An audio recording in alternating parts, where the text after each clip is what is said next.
Love marriage म्हटलं थोडं challenges नक्की येतात. चॅलेंजेसमध्ये प्रेम किती महत्त्वाचं असतं? प्रेम हे एक अम्ब्रेला आहे, अफेक्शन आहे, कंपॅनियनशिप आहे. सो आजकाल लग्नासोबत खूप नेगेटिव्हिटी जोडली गेलेली आहे. प्रत्येकाला वाटतं की आपण एक चांगल्या जोडीदारासोबत आयुष्य व्यतीत करावं, की मुलींनी इंडिपेंडेंट व्हावं फायनान्शियली. त्याच्यामुळे तुम्हाला से येतो, तुमच्या म्हणण्याला महत्त्व येतं, तुम्ही स्वतःचा निर्णय स्वतः घेऊ शकता. आपल्या आईवडिलांशी कम्युनिकेट करण्याचा कॉन्फिडन्स की नाही मला आत्ता या क्षणी नाही करायचंय लग्न, मला अजून 2 वर्ष थांबायचंय.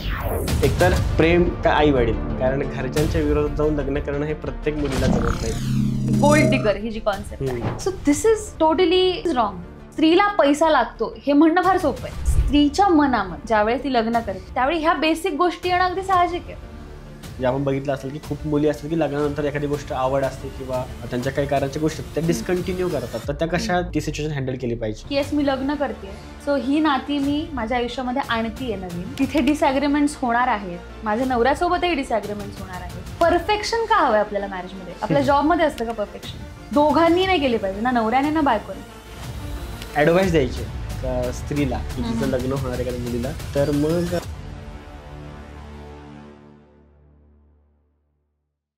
ते मराठी पॉडकास्टच्या आपल्या नव्या एपिसोडमध्ये आपले जे गेस्ट आहेत त्यांचं नाव आहे शर्वरी मुळे लोहे आणि त्या प्रॅक्टिसिंग थेरपिस्ट आहेत आणि त्यासोबत ह्या क्षेत्रामध्ये त्यांना 10 वर्षापेक्षा जास्त एक्सपिरियन्स आहे. तर आपला आजचा जो विषय आहे तो आहे स्त्रियांची सायकोलॉजी त्यांच्या मॅरेजच्या आधी आणि नंतर, असं आपण ह्या पॉडकास्टमध्ये आपला विषय घेतलेला आहे. वेगवेगळे पर्स्पेक्टिव्ह आपल्याला ते सांगतील आणि आपण त्यावर एक चर्चा करू आणि तुम्हाला खूप काही नवीन नवीन गोष्टी माहीत होतील. तर म्हणून पाहत राहा आपला आजचा एपिसोड. पण आजच्या विषयासाठी मी खूप एक्सायटेड आहे, कारण ॲज अ बॉय आम्हाला नेहमी म्हणजे क्युरिओसिटी असते की मुली अशा कशा वागतात, अरे हे असं कसं करतात, कारण आम्हाला तो दुसरा अदर साईड असते ना, तर ते आम्हाला कधी लक्ष देत नाही. तर ही अदर साईड मला ह्या पॉडकास्टमधून जाणून घ्यायची आहे. तर तुम्ही गावाकडचा आहे, तर गावाकडे कसं असतं की एखादी मुलगी थोडीशी 20 वर्ष झाली, 22 वर्ष झाली का ते घरचे लगेच मागं लागतात की आता हिचं लग्न करायला पाहिजे. सोसायटी म्हणजे प्रेशर लागते नातेवाईक, हिचं लग्न करून टाका. भले घरच्यांची नसेल इच्छा तरी बाहेरचे नातेवाईक वगैरे सांगतात. तर खरंच हा प्रेशर असतो का? डेफिनेटली असतो. म्हणजे आता तुम्ही म्हणालात की तुम्ही ज्या प्रदेशातून येता तिथे तुम्हाला असं जाणवतं की आजूबाजूला बऱ्याचशा मुलींवर हे प्रेशर येतं. सो मला असं वाटतं की प्रत्येक कम्युनिटी, प्रत्येक समाज किंवा प्रत्येकानुसार, फॅमिलीनुसार हे प्रेशर थोडंसं कमी जास्त प्रमाणामध्ये असतं. काहींना या गोष्टीचा म्हणजे खूप जास्त स्ट्रेस असतो की आपली मुलगी आता वयात आलेली आहे आणि लवकरात लवकरचं लग्न नाही झालं तर समाजामध्ये तिच्याबद्दल लोक बोलतील किंवा प्रॉब्लेम्स येतील आपल्याला ॲज अ फॅमिली. लोक आपल्याला थोडंसं एकटं पाडतील. ह्या अशा बऱ्याचशा वेगवेगळ्या थॉट प्रोसेसेस आहेत लोकांच्या. पण बऱ्याचशा फॅमिलीज अशाही आहेत की ज्याच्यामध्ये पूर्णपणे मुलीला स्वातंत्र्य आहे. आणि मुलीला स्वातंत्र्य इन अ सेन्स की प्रत्येकजण स्वतंत्रच आहे या थॉटवर ते विश्वास ठेवतात. सो आम्ही मुलीला कसं स्वतंत्रता देतो असाही त्यांचा आविर्भाव नसतो, कारण प्रत्येकजण जन्माला येतो तर तो स्वतंत्र आहे. सो त्या अनुषंगाने त्या फॅमिलीज रिस्पेक्ट करतात, पुरुषांचाही आणि स्त्रियांचाही. सो इट डिफर्स असं मी म्हणेन. फॅमिली टू फॅमिली डिफर करतं डेफिनेटली. मुलीला कसं फील होतं, ती कशी हँडल करतो प्रेशर? आता कसं आहे, लग्नाचं प्रेशर समजलं तर स्ट्रेस आहे, पण बऱ्याच मला असं वाटतं की नॅचरल भावना आहे लग्न करणे. सो आजकाल लग्नासोबत खूप नेगेटिव्हिटी जोडली गेलेली आहे की लग्न म्हणजे जखडून जाणार आपण, लग्न म्हणजे कोणाच्या तरी आदेशाचं पालन करायचं आहे, आपली स्वप्न मरणार, मग बाळ झाल्यानंतर आपण कुठे जाऊ नाही शकणार, आपली बॉडी आपली नाही राहणार, अशा बऱ्याचशा नेगेटिव्ह कॉन्सेप्ट जोडल्या गेल्यात. पण तरी प्रत्येकजण लग्न करतो. सो माझं असं म्हणणं आहे की जर तुम्ही ते करताच आहे एखादी कृती, जर म्हणजे तुम्हाला कोणी प्रेशर नाही करत आहे पण स्वतःहून तुम्ही करताय, तर मग त्या कृतीतल्या चांगल्या गोष्टीही तुम्ही शोधल्या पाहिजेत. सो मला असं वाटतं की अतिशय स्त्रीचाच जर विचार केला तर स्त्रीसुलभ भावना आहे की आपली एक फॅमिली असावी, आपलं एक घर असावं, माझं किचन असावं, त्यानंतर माझी मुलं असावी किंवा मी माझ्या घरात माझ्या पद्धतीने गोष्टी कराव्यात. ही अतिशय स्त्रीसुलभ भावना आहे जी मला असं वाटतं की तुम्ही लहान मुलीमध्ये सुद्धा ऑब्झर्व केली असेल. म्हणजे लहान मुलगी जर इवन 4-5 वर्षाची छोटी मुलगी असते, ती सुद्धा बाळाला झोपवत असते, ती सुद्धा काहीतरी खायला करून देईल तुम्हाला किंवा मांडीवर डोकं ठेवा असं म्हणेल. सो ते मातृत्व स्त्रीमध्ये आधीच आहे आणि मातृत्वाला फॅसिलिटेट करणारी आणि सेफली एक्सप्रेस करू देणारी संस्था म्हणजे लग्न आहे. सो मला असं वाटतं की इट्स व्हेरी नॅचरल. सो त्याचं प्रेशर जेव्हा घ्यावं लागतं तो पार्ट समाजाचा असतो. मला वाटतं की प्रत्येकाला वाटतं की आपण एक चांगल्या जोडीदारासोबत आयुष्य व्यतीत करावं, पण मग प्रॉब्लेम असा होतो की मग कोणीतरी फोर्स करतं की नाही तू ह्याच जोडीदारासोबत राहा, किंवा काही फॅमिलीज असतात ज्या लग्नानंतर खूप विचित्र पद्धतीने मुलींना वागवतात. सो तिथे ती निगेटिव्हिटी येते. पण लग्न एका बेसिक लेवलला जर जाऊन विचार केला तर खूप ब्युटिफुल गोष्ट आहे असं मला वाटतं. बरोबर. Yes. आता दुसरं माझं होतं की एक आता लग्नाचं गोष्ट ठीक आहे, पण एक प्रेमविवाह आणि अरेंज मॅरेज ह्याच्यात कन्सेप्ट आहेत. तर मुली ह्याच्याकडे कसं बघतात? म्हणजे बऱ्याच वेळा होतं की तो एक फिल्म बघितला होता मी, कुठला तरी होता, त्यात रणवीर कपूर बोलतो तू जुटी में मक्कार, हां, येस, तर जायगी तू ही छोडके जायगी. त्यात तो असं बोलतो. तर दरवेळी असा पर्स्पेक्टिव्ह असतो की मुलीच मागं हटतात लव्ह मॅरेजची वेळ येते तेव्हा. बरं. मला असं वाटतं की हा डेटाचा प्रश्न आहे. जो डेटा मे बी असं जे लोक म्हणतात की मुलीच मागे हटतात, त्यांच्याकडे जो डेटा असेल तो अशा केसेसचा असेल. बट मी तुम्हाला असे डेटा सांगू शकते की जिथे काहीही नव्हतं मुलाकडे, तरी पण मुलीने साथ दिली आणि आता ते खूप सक्सेसफुल आहेत. त्यांच्या आता खूप छान फॅमिली आहेत. अशा अनेक स्टोरीज आहेत. इवन मी तर म्हणते की 90s मध्ये जे काही लग्न झालेत, इवन अरेंज मॅरेजेस जे आपल्या आईवडिलांचे झाले होते किंवा आजी आजोबांचे, तर त्या केसमध्ये आपल्या आजोबांकडे किंवा वडिलांकडे असं खूप काही म्हणजे घोडा गाड्या पैसे असं काही नव्हतं. म्हणजे 80% लोकांकडे नव्हतं. पण तरी हे लग्न केलं गेलं, साथ दिली गेली आणि संसार उभा केला गेला. सो आय थिंक म्हणजे माहीत नाही की हे कोण म्हणतंय ह्या गोष्टी. अशा गोष्टी म्हणजे अशी उदाहरणं ही नक्कीच असतील. मी असं म्हणत नाही की प्रत्येक मुलगी स्त्री म्हणलं की ती योग्यच आहे, किंवा पुरुष म्हणलं की तो योग्यच, किंवा पुरुष म्हणलं की तो नालायकच आहे. हे जनरलायझेशन फार चुकीचं आहे. मला असं वाटतं की हे व्यक्ती टू व्यक्ती डिफर करतं. सो तुम्ही जसं म्हणताय की लव्ह मॅरेजला मुलगी मागे हटते, सो अशाही केसेस आहेत नक्कीच. पण सगळ्या मुली तशा नसतात. हे मी तुम्हाला ॲज अ सायकोलॉजिस्ट नक्कीच मुलांना जर म्हणजे मुलं हे जर ऐकत असतील तर मी त्यांना नक्की सांगेल की असं काही नाही आहे. सो तुम्ही एक चांगला लाईफ पार्टनर निवडणं फार गरजेचं आहे आणि वैचारिक पातळी जुळणं गरजेचं आहे. फक्त ती कशी दिसते किंवा तिला किती पॅकेज आहे यावर जर तुम्ही गेलात, आणि इवन मुलींना पण मी हेच सांगेन मुलांच्या बाबतीत, तर मग तुम्ही एक चांगला जोडीदार नाही निवडत आहात. तुम्ही फक्त तुमच्या अट्रॅक्शनला थोडंसं काय म्हणत आपण अटेन्शन देत आहे, इतकंच मी म्हणेन. पण मॅडम लव्ह मॅरेज म्हटलं तर थोडं चॅलेंजेस नक्की येतात, आणि मग त्या चॅलेंजेसमध्ये प्रेम किती महत्त्वाचं असतं? हा ॲक्च्युली चांगला प्रश्न आहे. म्हणजे कसं आहे की प्रेम, ओके चला आपण प्रेम थोडंसं समजून घेऊयात. म्हणजे काय आहे प्रेम? तर प्रेम हे एक अम्ब्रेला आहे. सो प्रेम हे एक इमोशन नाही आहे किंवा एक भावना नाही आहे. आपण म्हणतो की मला एखाद्याबद्दल प्रेमाची भावना आहे. सो त्याच्यामध्ये ना खूप गोष्टींचं मिश्रण आहे. त्याच्यामध्ये अफेक्शन आहे, कंपॅनियनशिप आहे, थोडासा राग आहे, पॉझेसिव्हनेससुद्धा आहे, किंवा काळजी आहे, इन्सिक्युरिटी, अशा सगळ्या गोष्टींचं बनतं ते प्रेम असतं. ठीक आहे. आता त्याची इंटेन्सिटी आणि तुम्ही जेव्हा ठरवता की मला एखाद्या व्यक्तीला साथ द्यायची आहे, सो त्या केसमध्ये तुमचं जर वैचारिक पातळी, कॉग्नेटिव्ह लेवल तुमची एकदम फर्म असेल त्या बाबतीत की येस मला ह्या व्यक्तीसोबत राहायचं आहे, तर मग जे काही चॅलेंजेस तुम्हाला येतात, मग आंतरजातीय विवाहाचं चॅलेंज असू शकतं, किंवा फायनान्शियल कम्पॅटिबिलिटी नाही आहे, किंवा लॉंग डिस्टन्स रिलेशनशिप आहे. देर आर मेनी चॅलेंजेस जे लव्ह मॅरेजमध्ये येतात आणि त्यामुळे ते सक्सेसफुल होत नाहीत. सो तुम्ही अशा प्रत्येक चॅलेंजला पार करू शकता असं मला वाटतं. फक्त तुमच्यात तेवढं प्रेम पाहिजे. सो असे अनेक कपल्स मी पाहिलेले आहेत. नवरा एका देशात आहे, बायको एका देशात आहे, आणि असे 10-10 वर्ष त्यांनी काढलेत आणि तरी पण ते सुखी संसार करतात, किंवा त्यांना एकमेकांबद्दल खूप विश्वास आहे. म्हणजे त्यांच्याही नात्यात अशा मुवमेंट्स आल्या असतील जेव्हा त्यांना एकमेकांबद्दल डाऊट आला असेल, किंवा असं वाटलं असेल की he is not loyal or she is not loyal, but still त्यांनी ते ओव्हरकम केली, ती एन्झायटी आणि ती इन्सिक्युरिटी. त्यांनी स्वतःमध्ये बदल घडवत गेले ते. कारण कुठलंही लग्न तेव्हाच टिकतं जेव्हा आपण एक माणूस म्हणून स्वतः पण घडत असतो.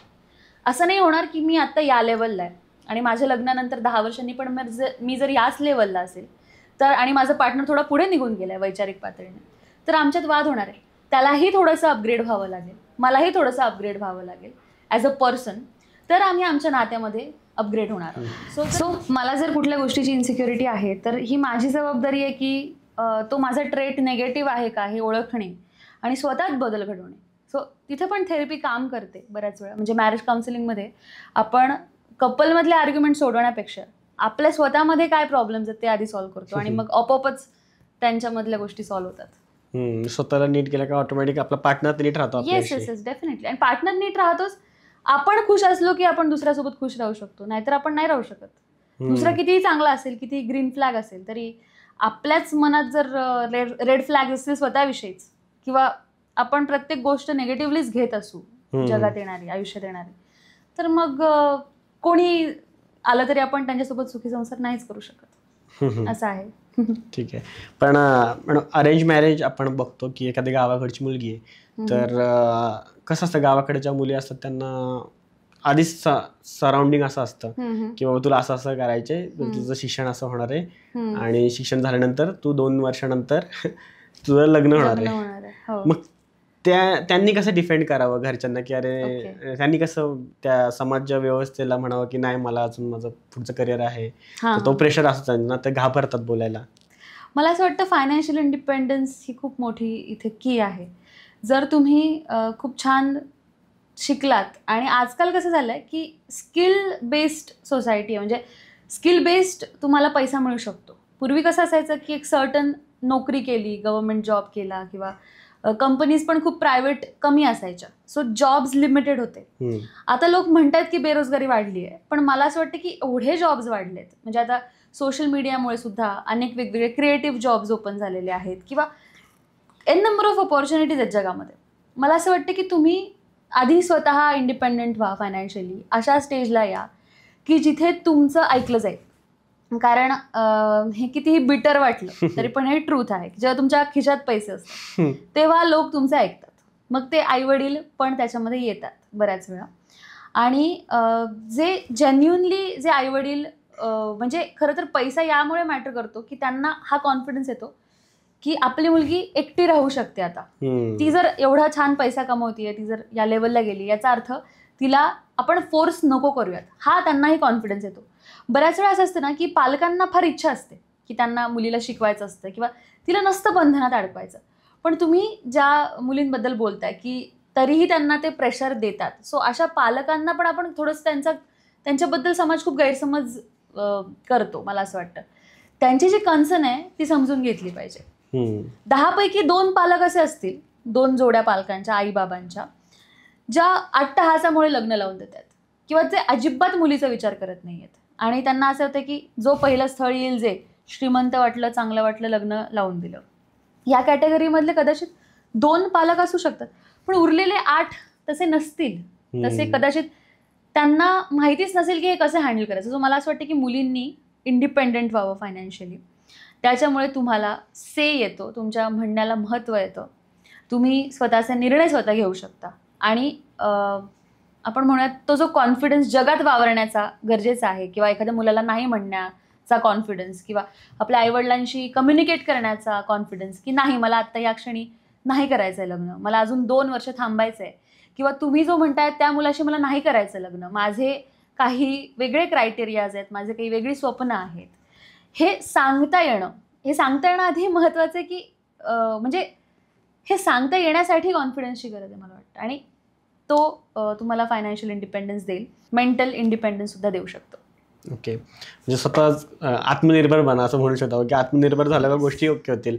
आणि पण कधी मॅडम कसं होतं की सिच्युएशन अशीच असते की आपण कितीही समजवलं ना, आई वडिलांना किती काय सांगितलं, तर मुलींसमोर अशी सिच्युएशन येते की एकतर प्रेम का आई वडील, म्हणजे जे आपण म्हणतो की मुली पळून जातात किंवा काय करतात, आपण जे बघत असतो, तर त्यांना तिथे म्हणजे डिसिजन घ्यावा लागतो की आता मला पुढचं आयुष्य कसं करायचंय. म्हणजे मला नेहमी आवडतं की मला रुक्मिणी फार आवडते पर्सनली, कारण रुक्मिणीबद्दल जेव्हा मी वाचलं होतं ना, तर तिच्या घरचे खूप विरोधात होते. तिचा भाऊ तर खूप तिच्या विरोधात होता की तू त्या श्रीकृष्णाशी लग्नच नाही करायचं, आणि त्यांनी शिशुपाल नावाचा एक राजा होता, तर त्याशी लग्न लावून दिलं होतं, देत होता. आणि तर ती श्रीकृष्णाला पत्र देते की तू मला घेऊन जा, कारण मी तुझ्याशिवाय राहूच शकत नाही. ती घरच्यांना सगळ्यांना विरोध करून ती श्रीकृष्णासोबत निघून जाते. त्यावर मला एक सुचलं होतं की रुक्मिणीचं प्रेम हे प्रत्येकाला मिळत नाही, कारण घरच्यांच्या विरोधात जाऊन लग्न करणं हे प्रत्येक मुलीला जमत नाही. बरोबर. तर असं सिच्युएशन असेल तर मुलींनी काय करावं मग? आता हा जो प्रश्न आहे ना, ह्याची इतकी उत्तरं देऊ शकते मी खरं तर. मला असं वाटतं की अशी जेव्हा सिच्युएशन येते की जेव्हा तुम्ही प्रेम करताय आणि आईवडील विरोध करतात. सो पहिले तर आईवडील का विरोध करतात ही कारणं समजून घ्यावीत. जर ती कारणं व्हॅलिड असतील, म्हणजे त्या 5 कारणांपैकी 3 कारणं जरी व्हॅलिड असतील किंवा एक जरी कारण व्हॅलिड असेल, तरी ते का व्हॅलिड आहे याचा अभ्यास करावा. फॉर एक्झाम्पल, आईवडील म्हणत असतील की नाही, ह्या मुलासोबत तुझं नाही जमणार, काही दिवसांनी तो तुला सोडून देईल, किंवा त्याचं कॅरेक्टर चांगलं नाही आहे, त्याच्या सवयी चांगल्या नाही आहेत, असं त्यांना वाटत असेल कदाचित. सो हे रिझन व्हॅलिड आहे एखाद्या मॅरेजमध्ये, की कदाचित त्या मुलीला आत्ता वाटतंय की येस मी छान सुखी राहील त्याच्यासोबत, पण नंतर कदाचित ती राहणार नाही. सो आईवडील थोडीशी काळजी करून हे म्हणतात. त्या गोष्टीचा अभ्यास केल्यानंतर जेव्हा तुम्हाला दिसतं की असं होईल का भविष्यामध्ये, एक आपला ब्रेन तर्क करू शकतो. तुम्हाला उत्तर मिळतं हो, होऊ शकतं, आईवडील म्हणतात ते होऊ शकतं. पण आता कसं आहे, अट्रॅक्शन आहे, इंटेन्सिटी आहे, किंवा ते प्रेमविवाह करताना ते जे वय असतं, हॉर्मोन्स असतात, त्याच्यामध्ये आपण दुर्लक्ष करतो त्या गोष्टी बऱ्याच वेळा, की पुढे जाऊन कदाचित नाही सक्सेसफुल होणार आहेत गोष्टी. सो तुम्ही कारणांचा अभ्यास करा असं मी म्हणेन. व्हॅलिड नसतील रिझन्स तर सोडून द्या.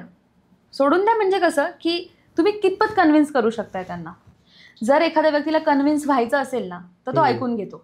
बरोबर. आणि तो माणूस हे बघतो, म्हणजे आईवडील हे बघतात की अच्छा ही सांगते ना एवढं, चला विचार करून पाहूयात, किंवा ही म्हणते ना आता हिला करायचंय लग्न, ही आता मोठी आहे, ॲडल्ट आहे, सो हिला करू देऊयात आपण, आणि आपण हिच्या पाठीशी उभे राहूयात.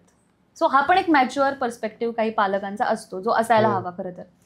आणि तशा लेवलला पालकांशी डिस्कशन जर तुम्ही करू शकलात, डिस्कशन म्हणजे त्यांना पटवून देऊ शकलात एखादी गोष्ट, तर मग मला वाटतं की हे पॉसिबल आहे. बट अदरवाईज ज्यांना नाही ऐकायचं, ज्यांनी ठरवून ठेवलं आहे की ही लहान आहे आणि त्यांचा इगो कुठेतरी मध्ये येतो की नाही, म्हणजे हिने काही सांगितलं ना, आणि कितीही चांगला मुलगा आहे तरी पण आम्ही नाहीच म्हणणार आहे कारण हिने आणला तो मुलगा, हा पण एक इगो असतो. अशा पालकांना नाही तुम्ही समजावू शकत, मला असं वाटतं. सो अशा वेळी तुम्हाला जो योग्य वाटतो तो निर्णय तुम्ही घ्या. आणि त्यासाठी जसं मी म्हणलं, तुम्ही जर इंडिपेंडेंट असाल तर तो निर्णय घ्यायला तुम्हाला अजून सोपं जातं थोडंसं. ओके. सो प्रेम हा जो ॲस्पेक्ट आहे, याला अचीव्ह करण्यासाठी कुठेतरी तुम्हाला सेल्फ डेव्हलपमेंट आधी करायला पाहिजे. सेल्फ डेव्हलपमेंटमध्ये कम्युनिकेशन आलं, इंडिपेंडन्स आला. ते जर झालं तर मला वाटतं की तुम्ही जे म्हणताय, जो प्रॉब्लेम मांडताय की मुलींना नाही सांगतायत, बरेच वेळा घरचे खूप अडवून धरतात. सो अशा वेळी ह्या 2 गोष्टी कामी येतील असं मला वाटतं. आणि जर काही ठिकाणी नाहीच येत, अशा वेळी मग स्पिरिच्युअलिटी कामी येते, की जिथे तुम्ही नाही, सगळा तुम्ही प्रयत्न केला तरी पण जे घरचे म्हणतात तेच तुम्हाला करावं लागलं, तर take it as a challenge, take it as a destiny. आणि हे माझ्यासोबत असं का घडतंय याचा अभ्यास करा. यातून मला काय शिकायचं आहे किंवा दैव मला काय दाखवत आहे याचा विचार करा. मग तुम्हाला त्या प्रॉब्लेमशी झुंज देण्याची ताकद मिळेल. नाहीतर तुम्ही जर रडत बसलात की काय झालंय माझ्यासोबत, तर मग आयुष्य असंच वाया जाईल आणि तुम्हाला कळणारही नाही. आणि एकच आयुष्य ना आपल्याकडं, काही जरी वर्स्ट केस सिनेरियो जर आला तरी आपण वाया नाही घालू शकत. काय म्हणजे पुनर्जन्म असतो, पण आता हे जे दिसतंय ते एकच आहे. कॉन्शियसनेसनुसार जे दिसतंय आता, तो हा एक्सपिरियन्स आहे. सो आलोय हा एक्सपिरियन्स घ्यायला, आता तो चांगल्या पद्धतीने जगायला पाहिजे. आणि एक मॅडम, समाजामध्ये अजून एक असतं की मोस्टली आपण फिल्म्समध्ये बघतो की मुली गोल्ड डिगर दाखवल्या जातात, पैशासाठी म्हणजे लगेच बदलणाऱ्या दाखवल्या जातात. तर खरंच मुली पैसे, म्हणजे लग्न करताना एखाद्या मुलीची मेंटॅलिटी काय असते की तिला पैसेच हवे असतात का? आता आपण थोडंसं ना बायोलॉजीमध्ये जाऊ. यासाठी कसं असतं की जी सोसायटी आपण पाहत आलो, जी शेप झाली आता होमोसेपियन्स आपण जे म्हणतोय, सो अनेक कालावधीपासून आपले रोल्स फिक्स होते. म्हणजे मे बी गेल्या अनेक वर्षांमध्ये आपले रोल्स फिक्स आहेत. इंडियन कॉन्टेक्स्टमध्ये आपण नाही बोलत आहे, कारण भारतीय संस्कृती ही कायमच खूप पुढारलेली होती. त्याच्यामुळे त्यांनी कधी स्त्रीला जखडून ठेवलं नाही. स्त्रीला सगळे अधिकार होते आपल्याकडे. जेव्हा आपल्याकडे इन्व्हेजन झाले, आक्रमक आले, त्याच्यानंतर त्यांनी त्यांचे नियम जे त्यांच्या स्त्रियांच्या बाबतीत ते अप्लाय करायचे, तेच आपल्या स्त्रियांच्या बाबतीत लागू करायला सुरुवात केली. आणि आपल्या मनामध्ये कुठेतरी दहशत होती, कुठेतरी भीती होती, म्हणून आपणही तशा पद्धतीने स्त्रियांना थोडंसं बॅकफुटवर, की बाहेर जाऊ नको, काही होईल, प्रॉब्लेम होईल, किंवा लग्न करून टाकायचं, म्हणजे एका सेफ हँडमधून दुसऱ्या सेफ हँडमध्ये गेली पाहिजे बाबा, एकटं नको राहायला. हे सगळी जी मानसिकता आहे ना, ही आक्रमणांमधून आलेली आहे, ही कुठेतरी गुलामीतून आलेली आहे. आणि त्याचा ब्रेक थ्रू होऊन फार वर्ष नाही झाली. म्हणजे आपण छत्रपती शिवाजी महाराजांच्या काळाचा जरी विचार केला तर त्या गोष्टीला अजून खूप वर्ष नाही उलटलेली, म्हणजे काही शतकं उलटली आहेत फक्त, बरोबर. सो वेळ लागतो, एखादी गोष्ट रुजायला वेळ लागतो. म्हणून मी हे म्हणेन की आपण जर बायोलॉजीचा विचार केला तर रोल्स फिक्स होते, जिथे स्त्री घराची काळजी घेते, मुलांची काळजी घेते आणि तिला लिमिटेशन्स आहेत फिजिकली. आता ते कसं की जेव्हा स्त्री गरोदर असते तर त्यावेळेस तिला लिमिटेशन्स आहेत. ती प्रत्येक ठिकाणी जाऊन अन्न नाही मिळू शकत किंवा बाहेर जाऊन ती गोष्टी नाही करू शकत. म्हणजे तिचं संरक्षण करण्यासाठी तिला कोणाची तरी आवश्यकता असते त्यावेळेस. बरं, जे नेचरनुसार जर विचार केला तर एकापेक्षा जास्त बाळं असू शकतात स्त्रीला, बरोबर. सो अशा वेळी ऑलरेडी 1-2 अपत्य तुमच्याकडे आहेत. आता तुम्ही परत एकदा गर्भवती आहात. अशा वेळी तुम्ही सगळ्या गोष्टींची काळजी नाही करू शकत आणि म्हणून तुम्हाला कदाचित एका प्रोटेक्शनची आवश्यकता असते आणि म्हणून लग्न ही संस्था ही अस्तित्वात आली. ठीक आहे. आता आजकाल आपण म्हणतो की स्त्रियांना कोणाची गरज नाही आहे, त्या एकट्या सगळ्या गोष्टी वाढवू शकतात. कारण आता तसा काळ आहे की तुम्ही आता म्हणजे पैशामुळे आजकाल सगळ्या गोष्टी आपल्याला मिळतात. म्हणजे संरक्षणही मिळू शकतं, फूडही मिळू शकतं, सगळ्या गोष्टी मिळू शकतात. सो इन अ वे तुम्ही म्हणू शकता की येस, म्हणजे एक स्त्री सुद्धा आता डेफिनेटली बाळाचं संगोपन करू शकते आणि हे अनेक स्त्रियांनी प्रूव्ह सुद्धा केलेलं आहे. पण जर आपण आयडियल, तुम्ही जो प्रश्न मला विचारलात की आयडियल जो रोल आहे स्त्रीचा, तसं पाहायला गेलं तर बायोलॉजिकली जो आहे तो हा आहे, नर्चरिंग आहे. पुरुषांचा जो रोल आहे तो आहे प्रोव्हाइड करण्याचा रोल आहे किंवा फील्डवर जाऊन आपला परफॉर्मन्स दाखवण्याचा त्यांचा रोल आहे आणि मग ह्यांना बाळांना म्हणा किंवा स्त्रियांना म्हणा प्रोटेक्ट करण्याचा रोल आहे. सो अशा केसमध्ये जर आपण थोडेसे टेक्नॉलॉजीच्या जवळ आलोय पण आपला ब्रेन अजून कुठेतरी दूरच आहे ना, त्याच काळामधला आहे, तो इतक्या फास्ट इव्हॉल्व्ह होत नाही. सो स्त्रीला पैसा लागतो हे म्हणणं फार सोपं आहे, पण स्त्रीच्या मनामध्ये ज्यावेळी ती लग्न करते त्यावेळी ह्या बेसिक गोष्टी येणं अगदी साहजिक आहे. कुठल्या गोष्टी? तर ठीक आहे आता मी लग्न करते, पण ज्यावेळेस फॅमिली ग्रो होईल, ज्यावेळी मी वीक अवस्थेमध्ये असेल, जिथे मला घराबाहेर जाऊन पैसे कमवता येणार नाहीत, अशा वेळी माझ्या बाळाला आणि मला खायला मिळणार आहे का, नर्चरिंग मिळणार आहे का, मला कसं वागवलं जाणार, हे नॅचरल आहे. जसं तुम्ही बघता मांजरीमध्ये पण असतं, म्हणजे चिमणीमध्ये पण असतं, हे नॅचरल आहे की ती काय विचार करते माझी पिलं इथे सेफ राहतील म्हणून मांजर अशा ठिकाणी आणून ठेवते जिथे जास्त कोणाच्या नजरा पडत नाही, बरोबर. सो स्त्रीमध्ये पण नॅचरल आहे. सो त्यात खूप काही वाईट आहे असा काही मला वाटत नाही की खूप ती गोष्ट एकदम भयंकर आहे की स्त्रीने कधी पैसा मुलाचा पाहिलाच नाही पाहिजे वगैरे, असं नाही. आता त्याच्यामध्ये डिग्रीज येतात, ठीक आहे. सो तुम्हाला ज्यावेळी कळतं की पुढचा माणूस रिस्पॉन्सिबल आहे, पुढच्या माणसाला आपली काळजी आहे आणि ज्यावेळी अशी परिस्थिती येईल की फॅमिली निर्माण करायची किंवा माझा आजारपण येणार आहे, त्यावेळी ही व्यक्ती आपल्याला सोडून जाणार नाही. कदाचित त्या व्यक्तीच्या खिशामध्ये 100 रुपये असतील पण तो आपल्याला सोडून नाही जाणार. तो आपल्याला काळजी करेल आपली, तो कर्तृत्ववान आहे, तो पैसे कमवेल आणि कुठेतरी वीक अवस्थेमध्ये सुद्धा मला सपोर्ट करेल. मीनवाईल जेव्हा मी स्ट्रॉंग अवस्थेमध्ये आहे त्यावेळेस मी सुद्धा आमच्या फॅमिलीला फायनान्शियली सपोर्ट करेल. अशा पद्धतीची जर सायकोलॉजी आजकालच्या मुलींची असेल तर इट्स ओके. म्हणजे असं नाही की तुम्ही प्रत्येक मुलींनी हे म्हणणं की नाही मला 1 कोटी पॅकेज असलेलाच मुलगा पाहिजे, हे जे सध्या आहे, तुम्ही ज्या गोष्टीबाबत बोलताय की गोल्ड डिगर ही जी कॉन्सेप्ट आहे, सो दिस इज टोटली म्हणजे दिस इज रॉंग आय थिंक. आणि रॉंग म्हणजे कसं आहे की हे सगळ्या मुली करत नाहीत. एकतर पहिली गोष्ट, खूप मुली आहेत ज्यांना कंपॅनियनशिप हवी असते, पण ज्या मुलींना पैसा हवा असतो त्यांचं क्लिअर असतं की आम्हाला पैसा हवा आहे. आणि मला असं वाटतं क्लॅरिटी इज गुड.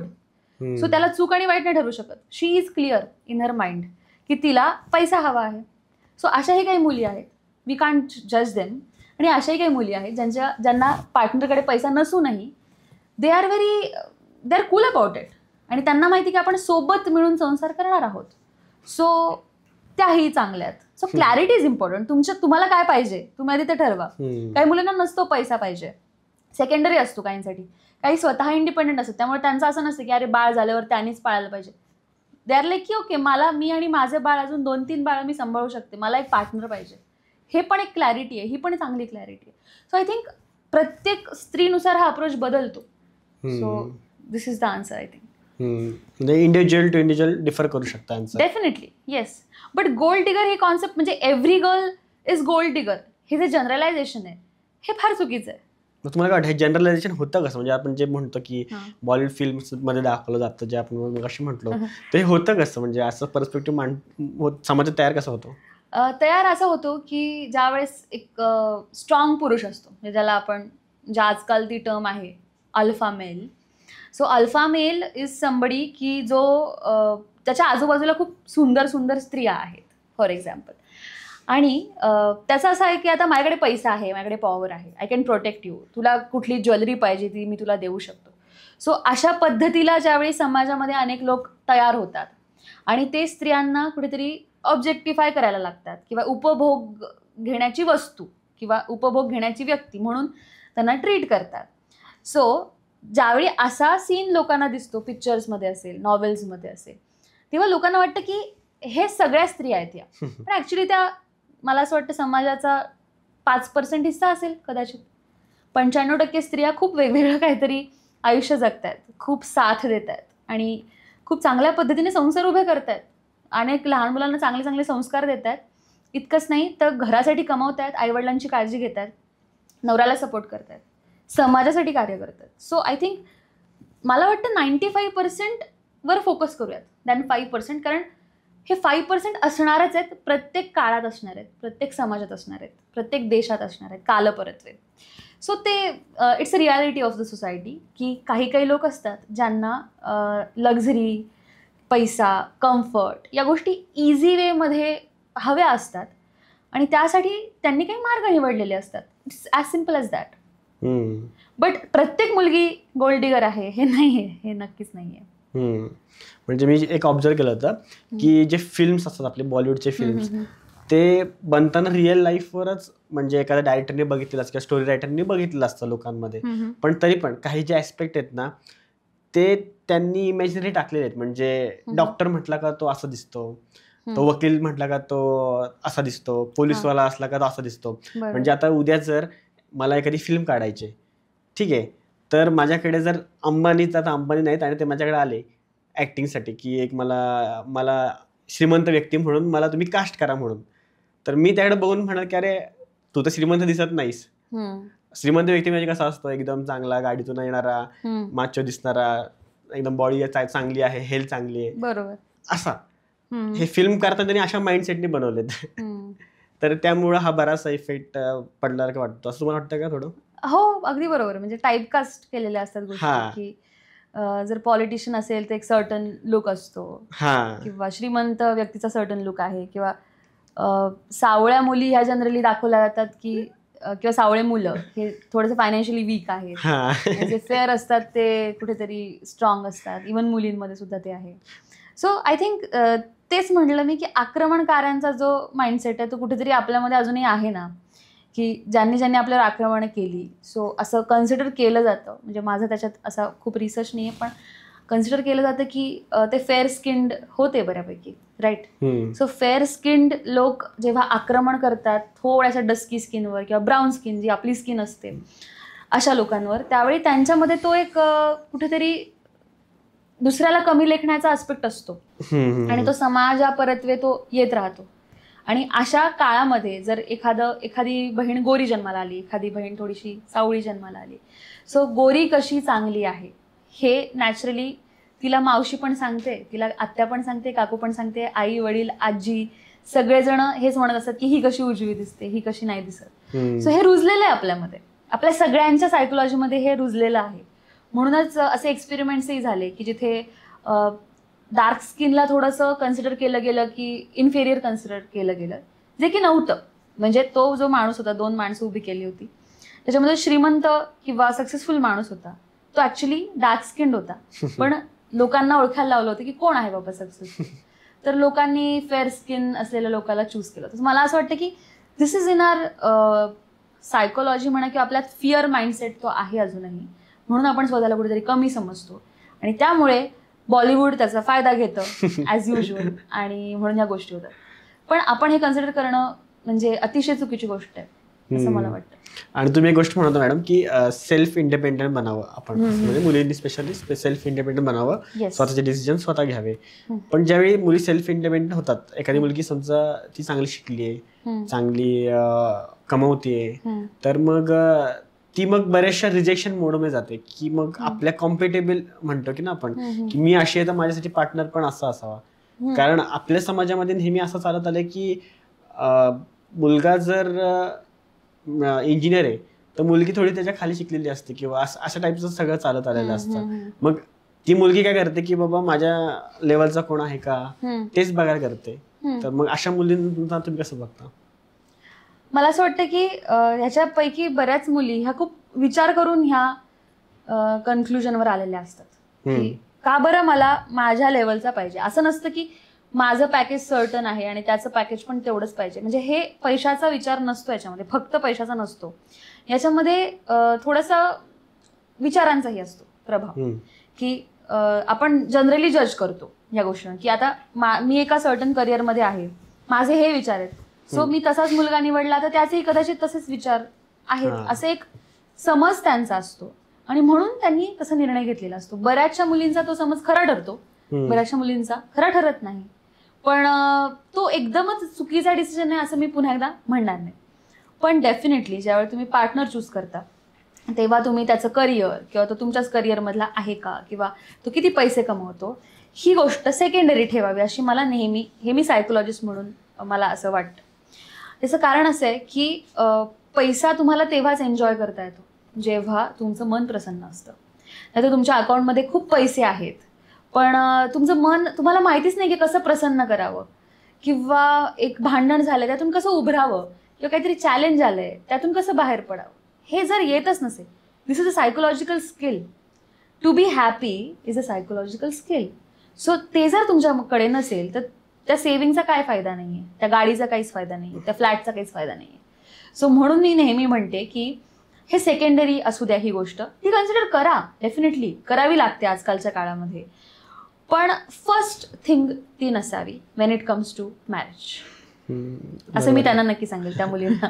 आणि पण अशा पण मुली आहेत ना की त्या फक्त घरच्यांचं मन राखण्यासाठी लग्न करतात. म्हणजे भलेही त्यांना माहिती असतं की मला हे आवडत नाही पण माझ्या आई वडिलांना जर पसंत आहे तर मी त्याला करून टाकावं. तर ह्या माइंडसेटकडे कसं बघता तुम्ही? तसं मी म्हणलं की जेवढं तुम्हाला स्वतःला वाचवता येईल ना, किंवा असं वाटेल की हे काहीतरी टॉक्सिक आहे माझ्यासाठी, इथे मी नाही पडली पाहिजे, इथे मला त्रास होणार आहे, इथे थोडक्यात तुम्हाला जेवढं स्वतःला डिफेंड करता येईल तुम्ही करा. जर नाही करता आलं तर ती डेस्टिनी आहे असं मला नेहमी वाटतं. कारण it is a very good way to address it.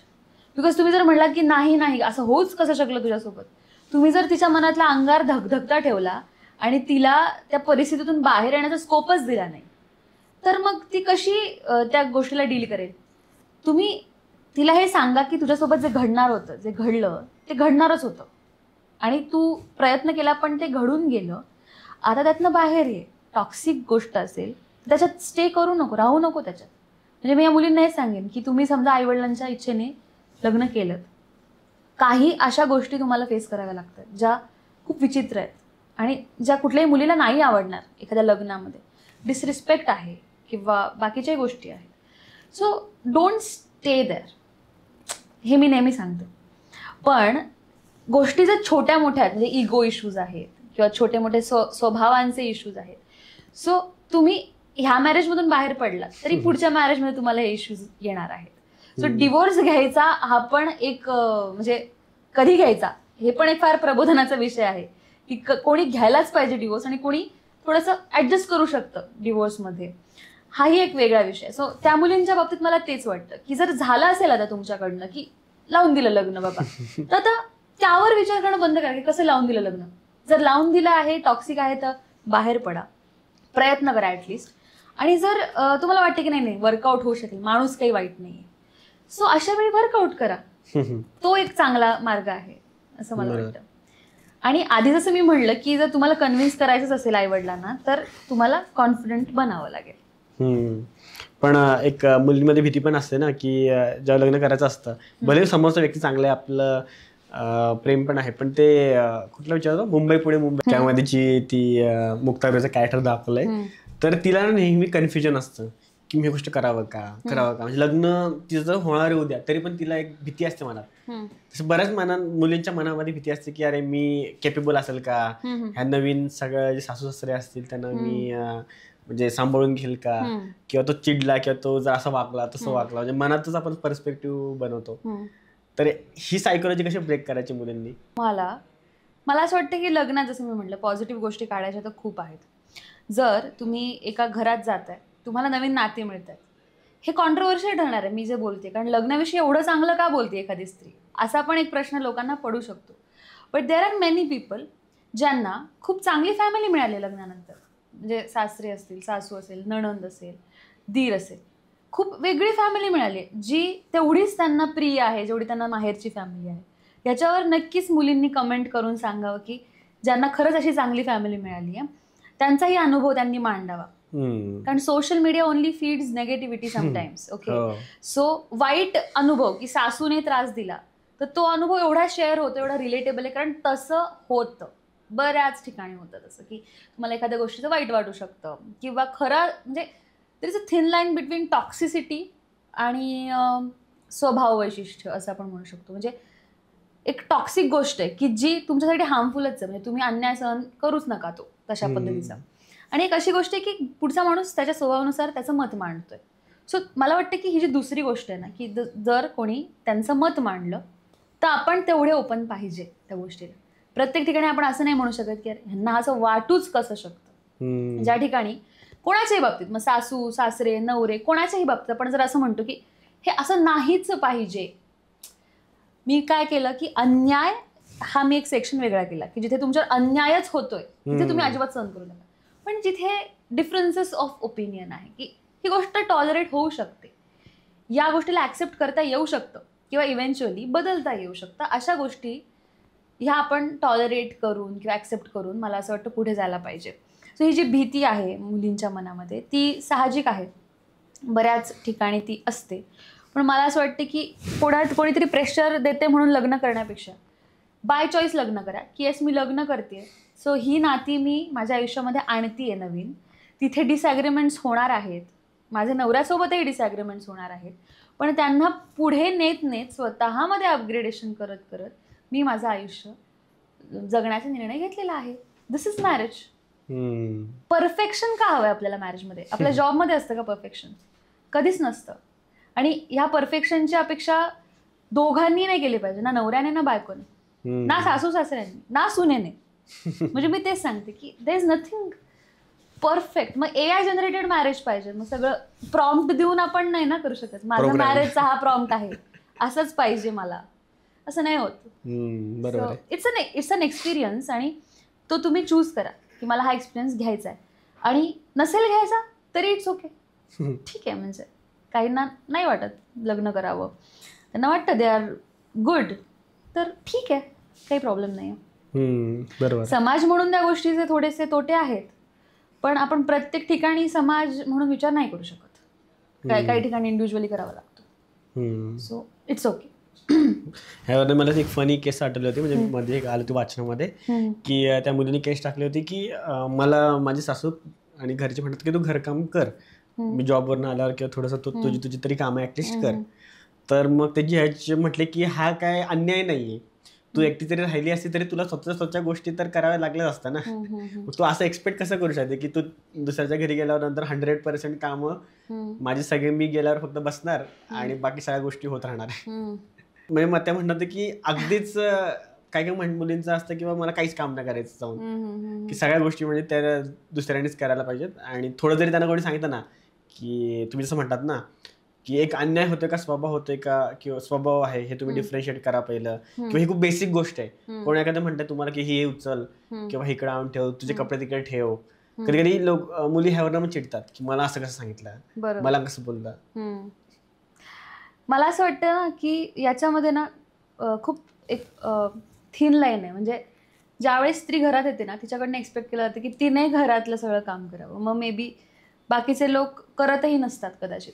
So हे ऑफेंडिंगच आहे. म्हणजे ह्याला आपण जस्टिफाय नाही करू शकत. दोन गोष्टी असतात. एक गोष्ट अशी की सून आली, तिची आता जबाबदारी आहे. प्रत्येकजण नाश्ता करतोय की नाही, चहा घेतोय की नाही, चहाच्या वेळा पाळणं, जेवणाच्या वेळा, सगळ्यांच्या आवडीनिवडी पाळणं, झाडून घेतलंय की नाही घरात, फरशी पुसली की नाही घरात, कपडे सगळ्यांचे धुतले गेलेले आहेत की नाही, बेडशीट्स बदललेले आहेत की नाही, हे सगळं पाहणं ही स्त्रीची जबाबदारी आहे. हे काही ठिकाणी अज्युम्ड असतं, which is totally wrong nowadays. Because हे ज्यावेळी तिला स्वतःहून करावं असं वाटतं, ती स्थिती कधी असते माहिती आहे स्त्रीची?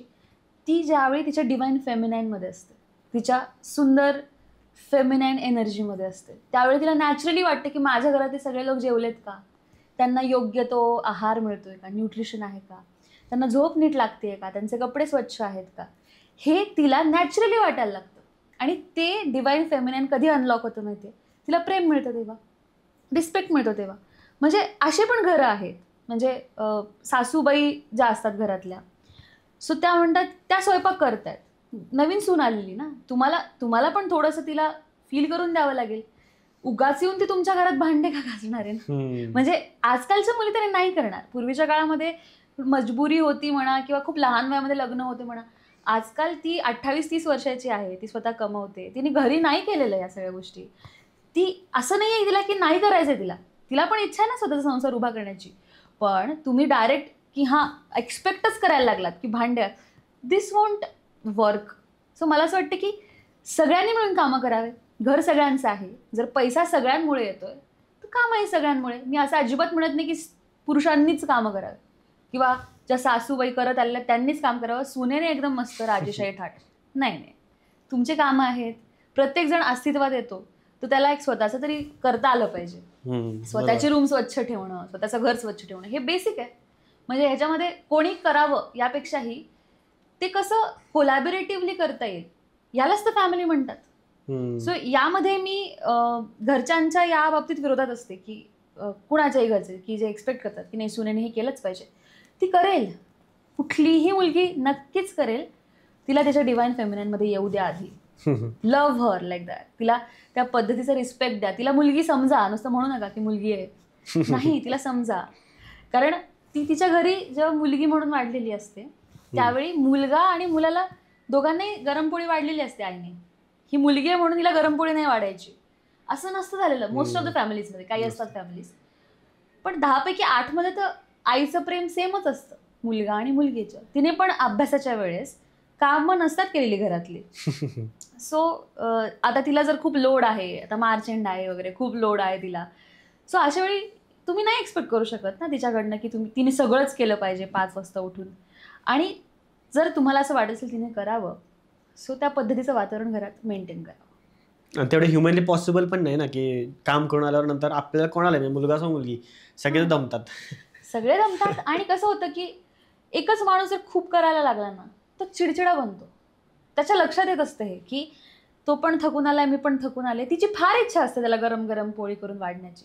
कुठली म्हणजे स्त्री वाईट नसते, तिला वाटत असतं लहान मुलांना पण खाऊ घालावं, सगळं नवीन पदार्थ करावे, माझ्या नवऱ्याला हे आवडतं, तिची फिलिंग असते. पण तिला लिमिटेशन्स आहे, जसं तुम्ही म्हणालात, तिला हॉर्मोन्स तिचे आहे, तिची सायकल आहे, तिला लिमिटेशन्स आहेत. आणि तिलाही मग कुठेतरी वाटायला लागते ना माझं या नवऱ्यावर माझं प्रेम आहे, मला मान्य आहे, पण कसं आहे ना की मलाही वाटतंय ना गरम खावंसं. इथे तो रील स्क्रोल करतोय, तो आणि मी दोघांनी दिवसभर काम केलेलं आहे, आणि आता मी घरी येऊन ओटा आवरणार आहे, सगळे पोळ्या करणार आहे, भाज्या करणार आहे, चिरणार आहे, सगळ्या गोष्टी करणार आहे. It feels unfair. त्याच्यामुळे मला असं वाटतं की जे सोबत करतात ती छान गोष्ट आहे, आणि आजकाल ते करावंच लागेल. कारण पूर्वीच्या काळात क्लिअर होते ना रोल, जसं मी म्हणलं की स्त्री घर सांभाळणार, पुरुष कमावणार, आणि ते इझी होतं, खूप इझी होतं. आजकालच्या काळात तुम्हाला सगळेच रोल्स शेअर करायचे आहेत, EMI पण शेअर करायचे आहेत. स्त्रियांना तेवढाच स्ट्रेस आहे जेवढा पुरुषांना आहे. EMIचा स्ट्रेस आहे, फायनान्शियल प्लॅनिंग करायचा स्ट्रेस आहे. जेव्हा बाळ होणार असतं ते स्त्रीलाही स्ट्रेस असतो की तो आता 18 वर्षानंतर त्याला हायर एज्युकेशनसाठी मला आत्तापासून सेव्ह करावं लागेल, हे ती पण विचार करते ना. सो तिचं पण ब्रेनच्या कॅलरीज त्याच्यामध्ये बर्न होत आहेत. So she can't only focus on cooking and cleaning, she can't. So help घेणे या गोष्टींसाठी किंवा थोडंसं टेक्नॉलॉजीचा वापर करणे ही काहीच वाईट गोष्ट नाही आहे. फक्त या गोष्टीला लीड स्त्रीने करावं असं तुम्हाला वाटत असेल तर treat her well, she will lead. की म्हणजे सगळ्या गोष्टी शी विल मेक शुअर की सगळ्या गोष्टी छान आहेत घरातल्या. बिकॉज घर आणि स्त्री यांचा खूप छान, खूप जवळचा संबंध आहे. आणि स्त्रीची एनर्जी घरात नसेल तर पुरुषही तिथे अनकम्फर्टेबल फील करणार आहे. हे पण तेवढंच खरं आहे. बरोबर आहे. पण मॅडम लग्न झाल्यावर असं होतं ना की एखादी मुलगी तिला खूप काही गोष्टी करायच्या आहेत, पण आता रिस्पॉन्सिबिलिटीज आपल्याकडे आल्या ना का आपल्याला तो वेळ नाही मिळत. म्हणजे तुम्हाला बऱ्याच गोष्टी करायच्या आहेत, पण तुम्ही लग्न झालंय तर तुमच्या एक्स्ट्रा रिस्पॉन्सिबिलिटी आल्यात, भले तुम्ही ऍक्सेप्ट करणार नका करू, पण वेळ जातो वेगवेगळ्या गोष्टींसाठी. तर मग त्या सिच्युएशनात तिला थोडंसं वाटतं की अरे मी माझी स्वतःची जी स्वप्न आहे ती बाजूला ठेवावी. म्हणजे आपण बघितलं असेल की खूप मुली असतात की लग्नानंतर एखादी गोष्ट आवड असते किंवा त्यांच्या काही कारणाच्या गोष्टी त्या डिस्कंटिन्यू करतात, तर त्या कशा त्यांनी ती सिच्युएशन हँडल केली पाहिजे? मला असं वाटतं we are in the best era right now. आपण 2025 मध्ये आहोत. We can hire every service.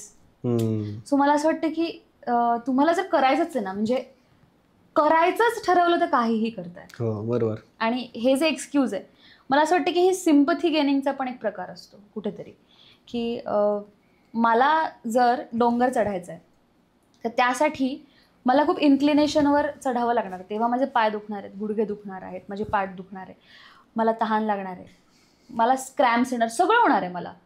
पण मला डोंगर चढायचं आहे. पण हे जे कष्ट आहेत, हे सगळे पाय दुखणे वगैरे, हे टाळायचं असतील तुम्हाला तर तुम्ही फार इझिली म्हणता ते गोष्ट की नाही ना, जाणार होते मी पण माझे शूजच चांगले नव्हते माझे. असं आहे ते. तर मग मुलींचं ते असतं की जर तुम्हाला मिळवायचंच आहे ना काहीतरी, सो मिळवा. Create a system around you. तुम्हाला हेल्प करणारी, म्हणजे तुम्हाला हेल्प मिळू शकते आजकाल, जिथे तुम्हाला लोक मदत करू शकतात. तुम्ही फॅमिलीमध्ये त्याची सिस्टीम बनवू शकता जिथे तुम्हाला कम्युनिकेशन, चांगलं कम्युनिकेशन हा पण एक मार्ग आहे ना. तुम्ही जर धुसफूस करताय, तुम्ही सासरच्या लोकांसोबत तुम्ही खूप वाईट वागताय आणि त्यांना एक्सपेक्ट करताय की त्यांनी तुमची सपोर्ट सिस्टीम बनावं, तसं नाही होणार आहे. तुम्हाला पण चांगलं वागावं लागेल ना आणि त्यांनाही वागावं लागेल. सो बोथ वेज आहे हे. So create a support system and do anything. You can do anything even after getting married. आणि बाळ झाले तरी पण तुम्ही करू शकता. फक्त एक्सक्यूज नका देऊ आणि स्वतःला सिम्पथी देऊ नका, कारण आजकाल फार सगळं इझी झालेलं आहे. खरंच इझी आहे. हा खूप चांगला काळ आहे. उगाच असं म्हणणं की नाही जमत वगैरे, हे एक्सक्यूज आहे. मला असं वाटतं यातून बाहेर पडलं पाहिजे. मग ह्या बाबतीत मुली थोड्या कम्युनिकेशनमध्ये कमी पडतात का? बऱ्याचशा स्त्रिया म्हणजे काय होतं, अजम्पशन्स पण एक होतात लोकांमध्ये की हे असं ह्याला नाही समजायचं, किंवा नवऱ्याशी तेवढा संवाद. आता तुम्ही जसं बघता, तुम्ही सायकोलॉजिस्ट आहात, तर तुम्हाला काय असं ऑब्झर्व होतं का की लोकांमध्ये कम्युनिकेशन थोडं कमी आहे? डेफिनेटली कमीच आहे. कारण मला तुम्ही सांगा, आपण सगळं शिकलो, आपण पायथागोरसचं प्रमेय शिकलो, आपण सगळं शिकलो, आपण कम्युनिकेशन नाही शिकलो. म्हणजे आपल्याला बेसिक हेच नाही शिकवलं गेलेलं की मला एन्झायटी येते तेव्हा मी काय केलं पाहिजे, किंवा मला पॅनिक अटॅक येतो, किंवा मला एखाद्या गोष्टीचा डाऊट येतो किंवा स्ट्रेस येतो, तेव्हा मी स्वतःला कसं हँडल करायचं असतं, हे बेसिक स्किल्सच आपल्यामध्ये नाही आहेत. त्याच्यामुळे फक्त स्त्रियांमुळे होतं असं नाही आहे. या बाबतीत मी नक्कीच म्हणेन की स्त्रिया खूप प्रयत्न करतात कम्युनिकेट करण्याचा. कायमच तुम्ही पाहिलं असेल की लग्नामध्ये स्त्री ही एक्स्ट्रीम डिसिजन कधीच असा पटकन नाही घेत, किंवा रिलेशनशिपमध्ये की ब्रेकअपचा, डिवोर्सचा डायरेक्ट नाही घेत. ती आधी खूप विचार करते, ती आधी खूप वेळ मागते की अरे आपण जरा फिरायला जाऊया का 2-3 दिवस, किंवा अरे तुम्हाला डेटवरच नेत नाही, तू जरा काहीतरी मला स्पेशल फील करून दे ना, माझा बर्थडे येणार आहे, सो असं काहीतरी व्हिडिओ बनवायसाठी, किंवा काहीतरी मला फुलं आण. आजकालच्या स्त्रिया एवढं क्लिअर सांगतायत की तू असं असं कर, मला स्पेशल फील होणार आहे त्याच्यामुळे, तरीही नाही केलं जात. त्यावेळेस मग तिला असं कुठेतरी वाटतं की नाही, म्हणजे आता नाही राहायचं याच्यामध्ये. मग तिलाही असं वाटतं की एक दणका द्यावा, म्हणजे नाही का, असा शॉक द्यावा कुठेतरी, म्हणून मग ती त्या गोष्टी करते. याचा अर्थ काय, ते तिला प्रेम हवं आहे ना, तिला तिच्या पद्धतीचं प्रेम हवं आहे. स्त्री जे प्रेम करते आणि पुरुष जे प्रेम करतो त्यामध्ये बेसिक डिफरन्स आहे. स्त्रीला कम्युनिकेशन आवडतं, तिला वर्बल गोष्टी आवडतात. म्हणजे आता जनरली नवरे किंवा बॉयफ्रेंड असं म्हणतात की अरे मला तर ती किती आवडते, मला ती आवडते म्हणूनच मी तिच्यासोबत आहे ना. सो तिचं असं म्हणणं असतं, आवडते असं नको सांगू, मला सांग माझ्या डोळ्यांचा आकार कसा सुंदर आहे किंवा मला सांग माझी स्किन कशी चांगली दिसते. तिला डिटेल्स पाहिजेत. किंवा मला सांग की त्या दिवशी तू ती कॉफी केली होती ना, तर ती कशी एकदम परफेक्ट, जगातली सगळ्यात छान कॉफी तूच करते, किंवा जगातले ते पोहे तू केले होतेस ते एकदम बेस्ट होते.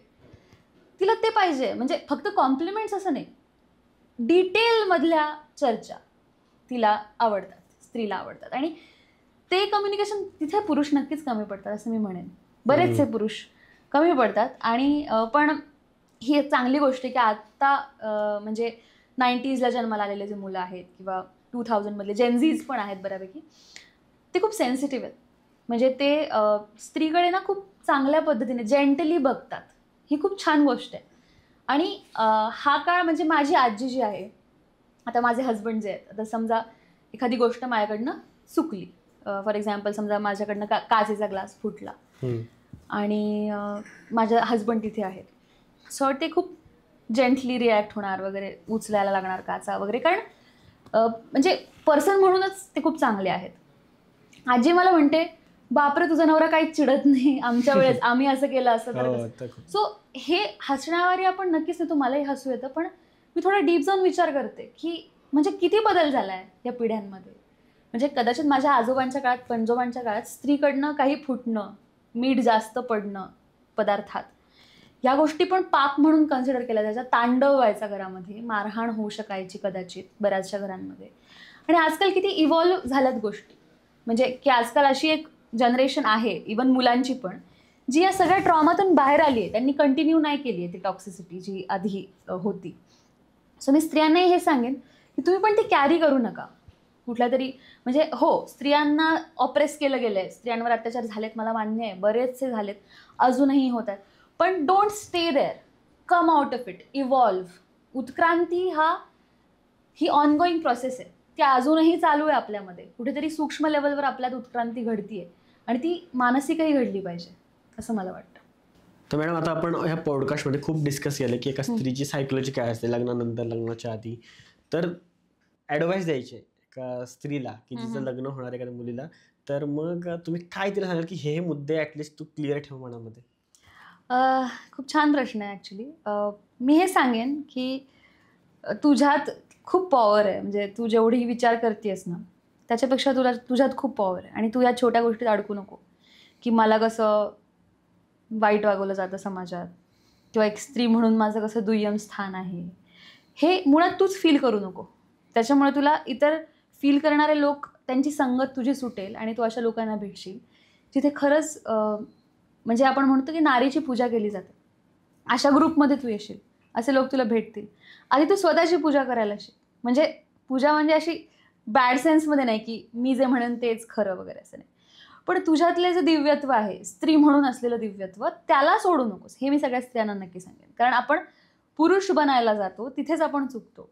म्हणजे मासा उडायला जाण्यासारखे येते, मासा छान पोहू शकतो. सो माशाने पोहण्यामधल्या गोष्टी जास्त एक्सप्लोअर कराव्यात असं मला वाटतं. याचा अर्थ असा नाही आहे की मी करिअरच्या बाबतीत बोलते, आपण आजकाल प्रत्येक अर्थ हा करिअरनुसार घेतो. करिअर तुम्ही काहीही करत असा, अगदी तुम्ही कलेक्टर असा किंवा फॉरेस्ट ऑफिसर असा, पायलट असा, प्रधानमंत्री असा, कोणीही तुम्ही असा, ॲज अ स्त्री तुम्ही तुमच्यातला डिवाईन कोर विसरू नका. मी एवढंच सांगेन त्यांना. आणि कोलॅबोरेशनचा अर्थ समजून घ्यावा लागेल. लग्न जर करणार आहात तर को एक्झिस्ट करावं लागेल. फक्त माझेच विचार, माझाच कन्व्हिनियन्स नाही चालणार. कारण जर तसं करायचं असेल तर लग्न ही संस्थाच नाही बनली त्या गोष्टीसाठी. लग्न इज कोलॅबोरेशन. आणि त्या तयारीनुसारच आपल्याला त्या पुढच्या स्टेपमध्ये जायला पाहिजे ॲज अ स्त्री, असं मला वाटतं. आणि जेव्हा तुम्हाला हे लक्षात येतं की येस तुम्ही कोलॅबोरेटिव्हली राहताय तुमच्या पार्टनरसोबत, मुलं आहेत, फॅमिली आहे, इवन तुमचे माहेरचेही लोक, म्हणजे आजकाल असं काही नाही राहिलं माहेर सासर, म्हणजे जावईसुद्धा माहेरी तेवढीच रिस्पॉन्सिबिलिटी हे करतात, प्ले करतात. सो सगळ्यांना मिळून पुढे घेऊन जाण्याची तुमच्यात शक्ती आहे. तुम्ही आजकालच्या म्हणजे 30s स्त्री आहेत, 40s आहेत, सो ते करती स्त्री आहेत ना घरातली. सो आणि आपला आय थिंक जे ऑडियन्स आहेत त्या पण तेच आहेत जास्त करून. त्यांना मी हे सांगेल की तुमचं पोटेन्शियल ओळखा आणि या छोट्या गोष्टीत अडकू नका. एवढंच. धन्यवाद मॅडम, तुम्ही आमच्या पॉडकास्टला आलात. Thank you so much. धन्यवाद. आय होप तुम्हाला व्हिडिओ आवडला असेल तर लाईक करा, कमेंट करा आणि चॅनलला सबस्क्राईब जरूर करा. कारण जेवढे तुम्ही आपले सबस्क्राईब वाढवाल तेवढे आपण चांगले गेस्ट आपल्या चॅनलवर आणू शकतो. आणि म्हणून चॅनल सबस्क्राईब जरूर करा आणि जाणून घ्या आपल्या लोकांच्या गोष्टी आपल्या मराठीत, फक्त आणि फक्त दी मराठी पॉडकास्टवर.